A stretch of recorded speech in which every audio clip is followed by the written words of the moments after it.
this sort of existing on a parallel plane. Say you're in the Will Byers house. In the Upside Down, it'll affect the electricity and the electromagnetic field. He was able to manipulate that. And we wanted to show that in the final episode of season 1, where we have Joyce and Hopper in the Byers house, and then Jonathan and the teens are sort of tracking them walking through because it's affecting the lights. It is a scary alternate dimension.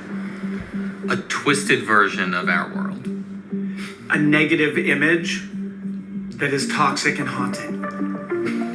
We always knew the Upside Down. We wanted this scary alternate dimension that Will was going to get pulled into, and they didn't know how to get him back. In terms of the look of it, we looked at the video game Silent Hill. We talked about that a lot. We wanted it to look, we wanted to be able to shoot in our real world environments.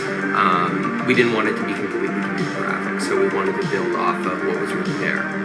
There was also a lot of trial and error with the look of the Upside Down, the vines, the spores that float in the air. We definitely made a lot of mistakes and did bad versions of the Upside Down, and ultimately kind of got to this look that has become now very signature and definitely carried over in season 2. So we build those vines, we blow spores in their face, and we enhance it all. There were a lot of discussions. Well, the original, I don't even know if you remember this, the original pilot script has F-bombs all the time. Not necessarily from the children, but from specifically Joyce is just cursing throughout the entire pilot episode. It's very R-rated. And then basically we ended up being asked to take it all out. So it all went away.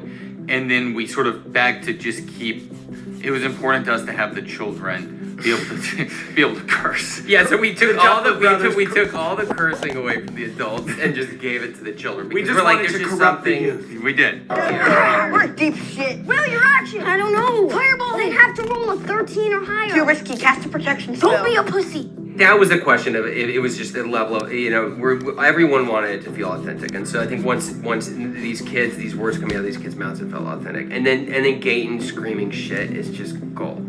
It's just comedy gold. He screams shit even more. Even more. There's so... It's really borderline gratuitous in season 2. But it just makes me laugh. Now there's no pushback at all. I mean, we can do whatever we want with the cursing this year.